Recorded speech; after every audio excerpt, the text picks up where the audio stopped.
quoi ressemblait vraiment le Deinonychus? Au fil des années, il y a eu différentes interprétations de cette bête féroce, la plus célèbre étant sans doute le Vélociraptor de Jurassic Park, qui est en réalité basé sur le Deinonychus. Comme l'a confirmé le principal concepteur des créatures, Mark Crash McCreary. Par ailleurs, le design a beaucoup changé, comme dans Life on Our Planet, avec une élégance rappelant une corneille. Et même dans Jurassic World Evolution, où il arborait cette nageoire spéculative sur la tête et le dos, ce qui a été assez critiqué. Mais le Deinonychus est de retour dans Jurassic World Evolution 3. Un tout nouveau design plus moderne arrive avec lui. C'est une nette amélioration. Mais est-ce vraiment à ça que ressemblait le Deinonychus ? Avec les outils de Jurassic World Evolution 3, j'ai recréé l'environnement du Crétacé où vivait cet animal. Ainsi, nous pouvons observer ce redoutable carnivore de près et tenter de comprendre son apparence réelle. Alors maintenant, remontons dans le temps. Bienvenue à nouveau au début du Crétacé, il y a environ 125 à 100 millions d'années. Deinonychus vivait dans des plaines inondables ou des marécages de l'actuelle Amérique du Nord. Un habitat qui comprenait une variété d'environnements comme des forêts tropicales ou subtropicales, des deltas et des lagunes.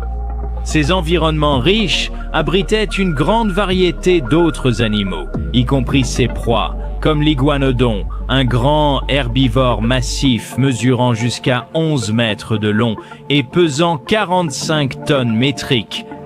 Mais les Deinonychus ne sont pas les seuls prédateurs dominants de la vallée. Ils partagent la région avec l'infâme Acrocanthosaurus, un immense théropode aux dents acérées de 12 mètres. Le Deinonychus a été découvert en 1931 par le paléontologue Barnum Brown, dans le Montana, aux États-Unis. Ce n'est qu'en 1969, après la découverte d'autres fossiles, qu'il a été nommé Deinonychus antharopus, ou terrible griffe. Ce prédateur carnivore mesurait 0,9 mètres de haut et 3,4 mètres de long. Il pesait environ 100 kg, soit le même poids qu'une femelle tigre du Bengale moyenne. C'est un chasseur élancé de taille moyenne, doté de divers outils à sa disposition pour abattre des proies bien plus grandes que son propre poids. Chassant avec précision et agilité, il utilise une combinaison de vitesse, de griffes et d'intelligence pour abattre ses proies.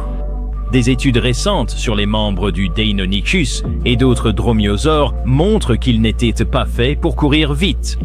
Cela n'en fait pas un tueur moins redoutable. Son arme la plus emblématique était la grande griffe en forme de faucille sur chaque patte arrière qu'il pouvait rétracter puis abattre comme une lame sur sa cible. Plutôt que de donner des coups de griffe désordonnés, cette griffe infligeait probablement des coups de pied contrôlés et puissants pour blesser ou immobiliser des animaux qui se débattaient. Deinonychus possédait aussi de puissantes mains préhensiles avec des griffes recourbées pour saisir ses proies, ainsi qu'une queue raide faisant contrepoids pour assurer sa stabilité pendant les attaques. Son ossature légère, ses yeux vers l'avant et ses dents acérées indiquent qu'il était un chasseur coordonné. Des fossiles suggèrent qu'il chassait en groupe pour piéger de grands herbivores comme Tenontosaurus. Deinonychus percevait très bien la profondeur et estimait précisément les distances pour attaquer ses proies.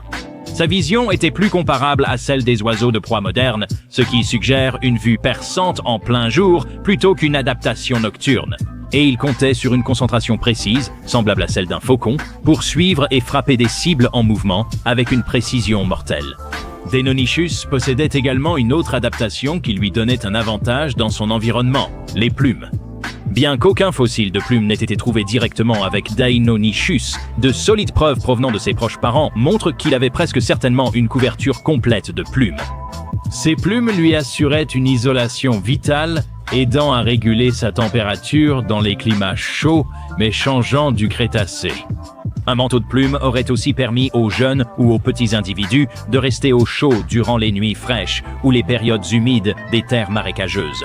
En plus de l'isolation, les plumes pouvaient aussi servir à la communication ou à l'affichage, permettant à Deinonychus de signaler sa présence aux autres lors de la chasse ou de la reproduction.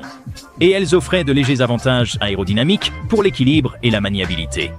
Ces plumes, bien plus que décoratives, étaient une adaptation essentielle rendant Deinonychus plus efficace et polyvalent comme prédateur.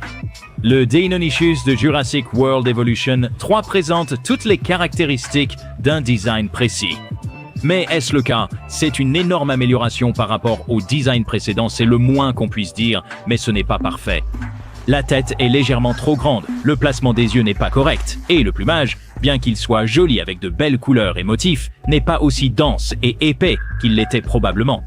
La forme de la tête est également dépassée, car nous savons maintenant que Deinonychus n'avait pas cette forme de tête plus triangulaire, mais dans l'ensemble, c'est un design plutôt réussi. Ce n'est pas tout à fait exact. Cependant, il existe certaines reconstitutions qui sont plus précises et qui nous offrent peut-être notre meilleure vision à ce jour de l'apparence réelle de cet animal. Comme cette œuvre de Fred Wiram, qui a réalisé une reconstitution très fidèle de ce qui est, à mon avis, le dromaeosaure le plus cool. Un élément que beaucoup de reconstitutions se trompent, y compris la récente reconstitution de la vie sur notre planète, c'est le placement des poignets. Ces animaux ne pouvaient pas faire pivoter leurs poignets, donc ce mouvement aurait été impossible. L'art de Fred corrige ce problème, car on peut clairement voir des poignets non prônés. Cela correspond à la structure squelettique du Deinonychus et présente un joli motif de plumes naturelles semblable à celui d'une buse. Cependant, cela reste entièrement sujet à interprétation. Les oiseaux ont divers plumages colorés, donc cela aurait pu être bleu vif. Mais pour une adaptation aux zones humides plus marécageuses de son environnement, une couleur brun boueux a parfaitement du sens. Scott Hartman a également fait un travail incroyable en démontrant la structure squelettique et la forme physique désormais comprise de l'animal.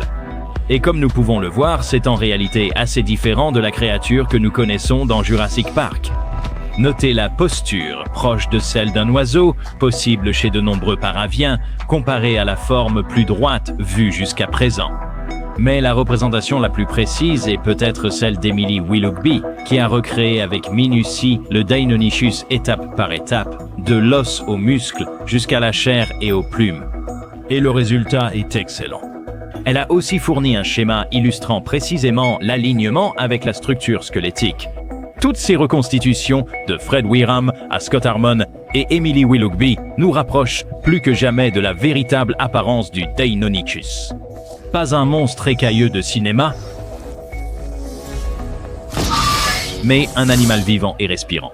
Chaque artiste s'appuie sur des décennies de recherche pour déconstruire le mythe hollywoodien et révéler une créature aussi féroce, intelligente et impressionnante que son équivalent au cinéma.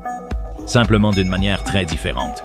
Nous apprenons encore beaucoup sur des dinosaures comme Deinonychus et notre perception de ces créatures a beaucoup évolué ces dernières décennies, de lézards nus à de véritables oiseaux de proie élégants. Nous approchons de découvrir à quoi ressemblait vraiment un dinosaure vivant. Jurassic World Evolution 3 a beaucoup amélioré le design du Deinonychus. Franchement, j'adore. C'est facilement l'un de mes 3 préférés de la série. Cela dit, ce n'est pas totalement fidèle à ce à quoi l'animal aurait vraiment ressemblé. C'est très bien, c'est Jurassic Park, pas un documentaire. Pourtant, la créature réelle était tout aussi fascinante et possédait une intensité primitive naturelle qui pouvait rivaliser avec les monstres de films les plus terrifiants. Que pensez-vous du design du Deinonychus? Préférez-vous son apparence classique dans Jurassic Park? Dites-le nous en commentaire. N'oubliez pas de vous abonner et de cliquer sur le bouton de notification. Pour vivre à Dangerville aujourd'hui, j'étais Alistair. Merci à Jurassic World Evolution 3 d'avoir sponsorisé cette vidéo. Et on se retrouve, chers habitants, dans la prochaine vidéo.